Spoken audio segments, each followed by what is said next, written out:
नमस्कार दोस्तों, 365 संविधान के कॉन्स्टिट्यूशन के आर्टिकल सीरीज़ में आपका स्वागत है। और आज हम डिस्कस कर रहे हैं आर्टिकल 127, जो कि बात करता है अपॉइंटमेंट ऑफ एडहॉक जज के बारे में।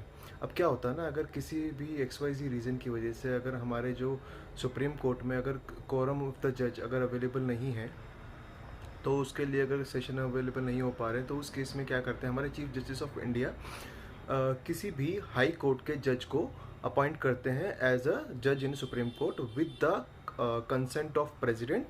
एंड जिस भी कंसर्न्ड हाई कोर्ट के जज है वो वहाँ के चीफ जस्टिस से कंसल्टेशन के बाद में। अब उस केस में क्या होता है कि सबसे पहले जो जज को हम अपॉइंट कर रहे हैं चीफ जस्टिस ऑफ इंडिया, उनको ही और she has to be as qualified as to be जज ऑफ सुप्रीम कोर्ट। मतलब उनकी जो क्वालिफिकेशन हमने आर्टिकल 124 में पढ़ी थी, वो सेम क्वालिफिकेशन उसमें एज अ क्वालिफाइड होना चाहिए टू बी अ जज ऑफ सुप्रीम कोर्ट। और इसका सेकंड क्लोज ये कहता है कि अगर वो अपॉइंट हो रहे हैं एज अ जज, तो उनको इसके सुप्रीम कोर्ट की सारी सिटिंग्स अटेंड करनी होगी, और उनका जो पावर होंगे, जुरिस्डिक्शन होगी और प्रिविलेजेस होंगे, वो that will be same as a जज ऑफ सुप्रीम कोर्ट। तो ऐसे ही आप कॉन्स्टिट्यूशन से रिलेटेड वीडियो के लिए फॉलो कर लीजिए। Thank you.